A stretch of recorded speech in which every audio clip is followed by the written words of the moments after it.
দর্শক, এই মুহূর্তে আমরা দাঁড়িয়ে আছি টঙ্গী বাজার।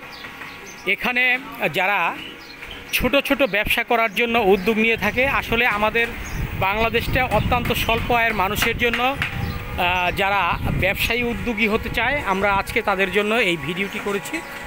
এই যে দেখেন, এই যে ছোট ছোট গাড়িগুলো, এই গাড়িগুলো দিয়েই এখন বর্তমানে সবচেয়ে জনপ্রিয় ব্যবসা হচ্ছে আপনার প্রত্যেকটা অঞ্চলে রাস্তার মোড়ে এবং এই আপনার ফুটপাতে যেই গাড়িতে করে বিভিন্ন কাঁচা সবজি, কাপড় এবং অন্যান্য জিনিস যে বিক্রি করা হয়, তারই একটি এই গাড়ি সম্পর্কে আমি আজকে যিনি এই গাড়িগুলো তৈরি করে থাকেন, খুব অল্প পয়সায় এই গাড়িগুলো বিক্রি করে থাকেন, তারই মতো একজনের সাথে আমি আলাপ করব। কী নাম ভাই আপনার? আমার নাম মোহাম্মদ সেলিম। এই গাড়িগুলো কত করে বিক্রি করেন? এই গাড়িগুলো হলো কাঠের উপরে নির্ভর, ৩,০০০ থেকে ১০,০০০, ১২,০০০ টাকা ধরে আছে। কেমন প্রতি মাসে কেমন বিক্রি হয়? এই প্রতি মাসে দৈনিকেই ২-৪টা বিক্রি হয়। প্রতিদিন ২-৪টা বিক্রি হয়? হ্যাঁ।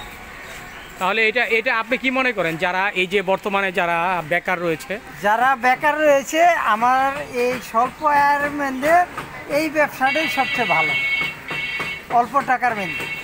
কেমন বিক্রি হয়? এটা মনে করেন যে একটা গাড়ি ৩,০০০ টাকা দিয়ে কিনলো, আবার ৩,০০০ টাকার যদি কাঁচা সবজি কিংবা আপনার যেগুলো খুচরা বিক্রি করে, যেটা কাপড় চোপড় বিক্রি করে, যারা ছোট বাচ্চাদের জন্য ফল ফ্রুট, এই বিভিন্ন ধরনের যেই সব পণ্যগুলো বিক্রি করে থাকে, তাদের জন্য এই গাড়িটা মনে হয় সবচেয়ে ভালো, সবচেয়ে বেটার গাড়ি। একটু কম পয়সার মধ্যে সব জায়গায় দাঁড়ায় ব্যবসা করতে পারে, এই জন্য এটা অনেক ভালো। তাহলে এই গাড়িগুলোর দাম কত? ৩,০০০ থেকে ১০-১২,০০০ টাকা আছে, বিভিন্ন কার্ডের উপরে নির্ভর করে হলো দাম। এই যে আমাদের এই যে বর্তমান প্রজন্ম বড় বড় ব্যবসা চিন্তা ভাবনা করে, তো আপনি কি মনে করেন যে এই যে বড় ব্যবসার চেয়ে আপাতত এই যে ছোট ছোট ব্যবসাগুলো করে মানুষ কমপক্ষে জীবিকা নির্বাহ করতে পারে? অনেকটাই মনে করেন বেটার, অল্প টাকার মধ্যে মনে করেন যা তার সংসার চলার মতো জীবিকা করা যায়। ধন্যবাদ আপনাকে।